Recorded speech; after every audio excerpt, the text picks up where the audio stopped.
Welcome back, everyone. Michael here with Offshore Citizen. Today we're going to be talking about the best places to move dependent on what your kind of career/income bracket is. So I'm going to dive in. We're going to look at the whole world. And we're going to look at what are the opportunities, what are the places to be, what are the pros and cons, why would you want to go there.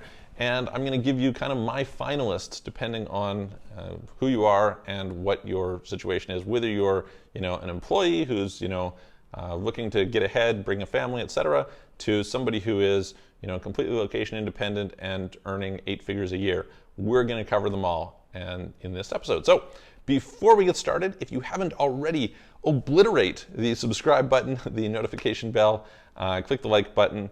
If this is a topic that is interesting to you, then please click the link below, clarity.fm/Michael Rosmer, book a call with me. Happy to help you out with figuring out what is best for you.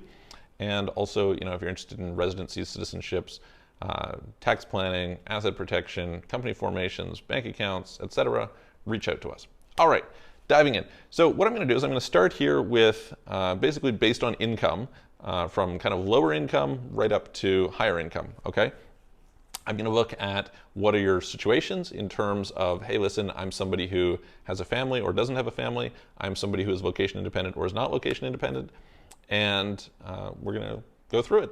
Okay, so let's start out with people who might or might not have a family. I don't think it actually really matters at this point.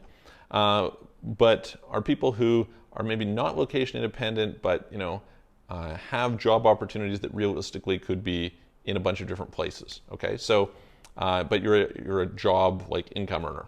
Okay. And where would be the best places to go live? And this is kind of, my whole perspective here is really like bang for your buck. So what are you getting for what you're putting in? That's kind of the idea. And so it's not necessarily the lowest tax places, it's like where do you end up with the most at the end of the day? And to me, the starting point is Germany and Switzerland, okay? Germany and Switzerland to me stand out pretty clearly as probably for most people, the best places. So let's contrast them. Like these are cases where you're working a job, so you don't want to be in a country where the wages are low. All right. So when the wages are low, that rules out most of Eastern Europe, rules out most of Asia, rules out Africa, rules out most of Latin America. Basically, you're left with the U.S., which has high wages, Canada, where the wages are somewhat lower, Australia, New Zealand, Western Europe.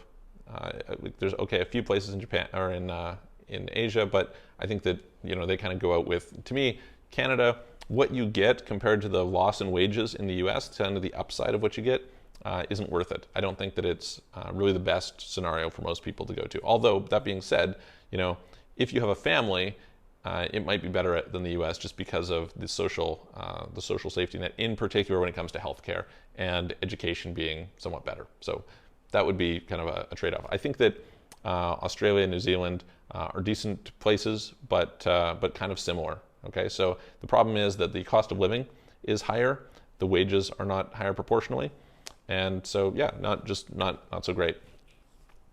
You could look at UK, France, etc. I just look at, again, cost of living being higher, quality of services being lower as compared to Germany and Switzerland. So this is, it's all relative in this case, right? None of these places are intrinsically bad, right? I like Norway, I like Sweden, I like, there's a bunch of these things. But to me, when I look at it, I say, okay, well, the cost of living in Germany is surprisingly not high. Wages are good. Healthcare is fantastic. Education is great. It's relatively safe. Things work well, etc. This is a good place to be, okay? And it's probably going to be pretty good for quite a while. It's something in their culture. It's something, that. Switzerland, same thing. Wages are higher than in Germany. Healthcare is good. Education is good. It's safe, etc. This is a good place to be. So to me, when I rank it out, those are the top two. Depending on your preferences and depending on your career, etc. One of these might make sense. Now, to be fair, let's keep in mind that you can't just necessarily relocate based on whatever job. So you have to kind of go where you can get a job.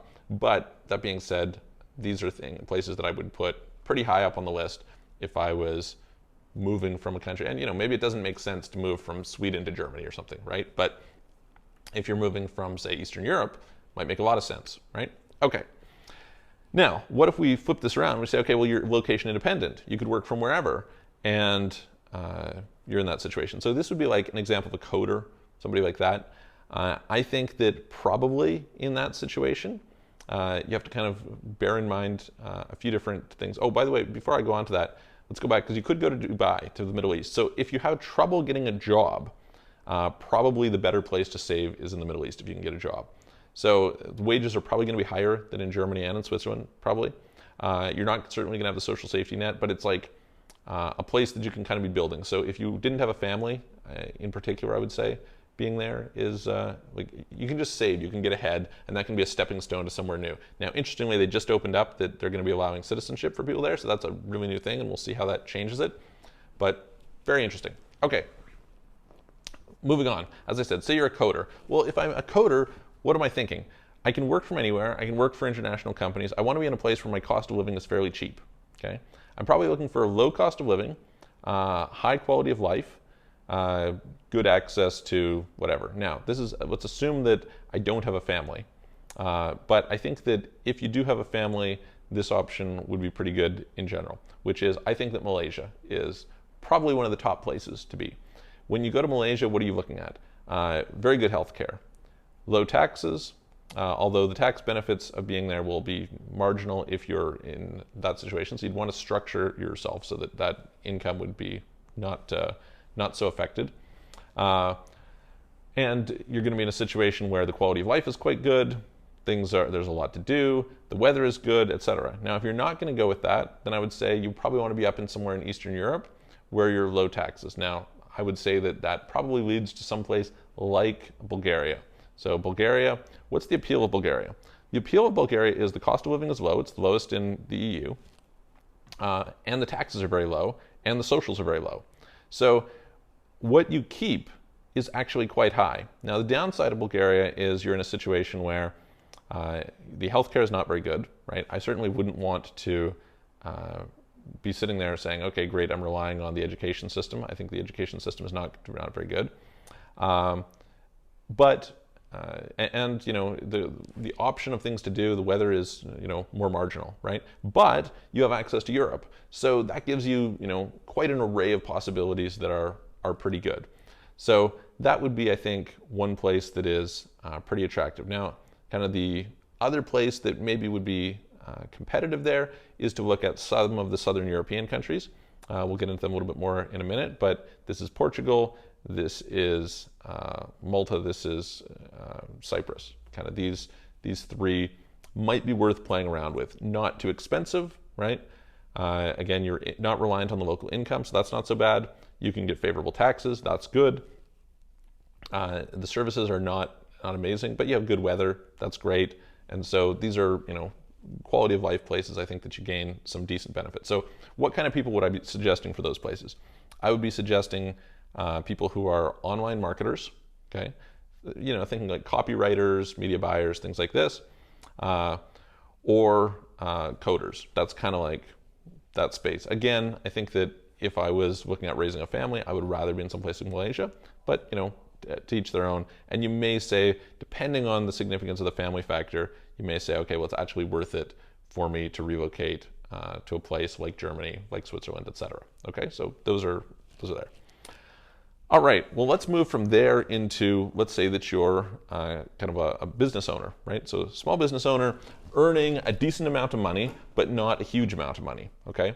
I would say that I would categorize if somebody is a low small business owner, right? So let's say that you're saying, okay, great, my small business is making me 100 grand a year, right? Then you probably still want to stick with places like Switzerland and Germany, okay? Or some of these others, depending on what it is that your individual circumstances are. And the reason for that is the value of the services that you're getting surpasses the costs that you're paying. So it works out pretty well for you in that, or certainly it's in pretty good proportion. Now, if you're in a situation where you're like, hey, my business is great, right? I have the ability that I can move wherever. My business is making me, let's say, $250,000 up to $1 million a year in profit, like kind of in that range, right? Then I think that the places you should be looking at again are Malaysia. Malaysia is a great place for this. Thailand would be another place that's interesting.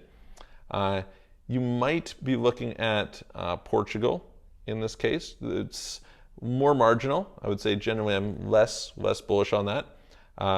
Malta, again, if you're okay with it, Cyprus, Bulgaria. I would say that these places are kind of the places to play around with. If you're willing to do something like Montenegro, but I think that quality of life wise, during the off season, not so good. So probably not great. If you're willing to go further afield, someplace like Georgia can be good. So those are kind of places. In this, we would also throw Panama. Okay, so depending on what you're interested in, Panama obviously has some advantages.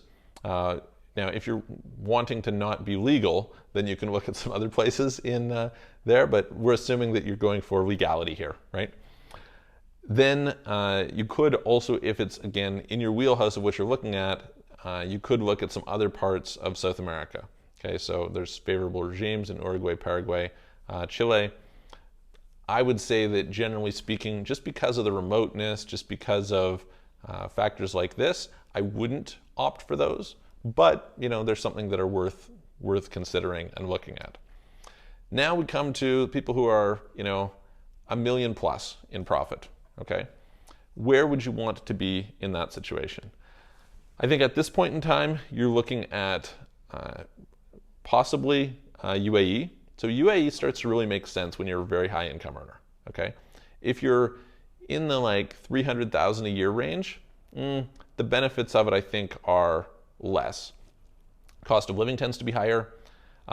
Cost of setting up and maintaining a company tends to be higher. Your access to hiring locally is not phenomenal. And so from that standpoint, I'm like, but as you start to cross over 500, 600, 700,000, $1 million in profit, well, now the proportional benefit of taxation starts to grow dramatically, right? So if I compare, all right, let's say that I'm going to be in Portugal and I'm going to end up having to pay on my personal income, maybe 20,000 or 20%, sorry. Maybe I can get tax-free dividends, but they have this blacklist, so I have some risks there. That's not so good for me. I'm going to start saying, look, the benefits are not necessarily there, and it's better off for me to pay a little bit more for a living in some place like Dubai and enjoy that. But it depends a little bit on your lifestyle, your desires.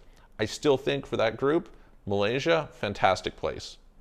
Malaysia, for those who don't know, in particular Kuala Lumpur, is the best value for the money per quality of life anywhere in the world as far as I'm concerned. Like what you get for what you spend is just ridiculous. You can end up with very low taxes. That's fantastic. I think that if you kind of compare over, because you could do Thailand, it starts to get a little bit more dodgy in terms of what it is you're doing as your income grows. Now, you may say, hey, listen, well, I want to start moving at this point in time, the burden on me in terms of taxation, especially as you hit, 5+ million, you're like, I'm okay to pay a little bit of tax in order to live in a place that I'm more like. Fair enough, right? So then maybe you're going to say, okay, I'm going to go live in Singapore. I'm going to go live in Switzerland. I'm going to go live in UK. I'm going to whatever. At that point, that it's a little bit of a different picture. And so you kind of have to piece it out based on your life. But just in terms of getting ahead, those would be my top places. Okay, I would say, hey, listen, I would be looking at primarily Dubai, Malaysia, maybe Thailand, depending on how your income is structured, maybe Portugal. If you're like willing to do it, some people, very few people are interested in, say, Malta or whatever, but Malta, Panama, if those are places that kind of appeal to you, they can be perfectly fine, but generally speaking, not what people are into. So that's it for me. That's my perspective on the top places that I think you should be looking at, paying attention to. There's lots of others that you could look at, and look, the reality is that it is very personal to you, right? Some people love Ukraine, right? They're like, hey, listen. Some people say, hey, listen, that's where the opportunities are. And if it's important to benefit from the local opportunities, that's totally different, okay? So this is kind of assuming you're location independent, you can go wherever. What should you be thinking about? What's kind of the mental perspective? And I think the mental perspective is, what's the quality of services and quality of life you get? What is the cost of living? What is the cost of taxes, compliance, all that kind of stuff? So anyway, be that as it may, let me know what you think. If you think that I am off my rocker, let me know. If you think that, hey, listen, there's some other places that should be added to that list, let me know about those too. Would love to hear from you. put the comments below. If you're interested in assistance with any of this, international structuring, tax planning, asset protection, offshore companies, bank accounts, payment processing, residency, citizenships, etc., feel free to book a call with me, cardio.fm/Michael Rosmer. There's a link below. Subscribe to the channel, click the like button, click the notification button, share it with your friends. Check out our websites, offshorecitizen.net, offshorecapitalist.com, and I will see you guys on the next video.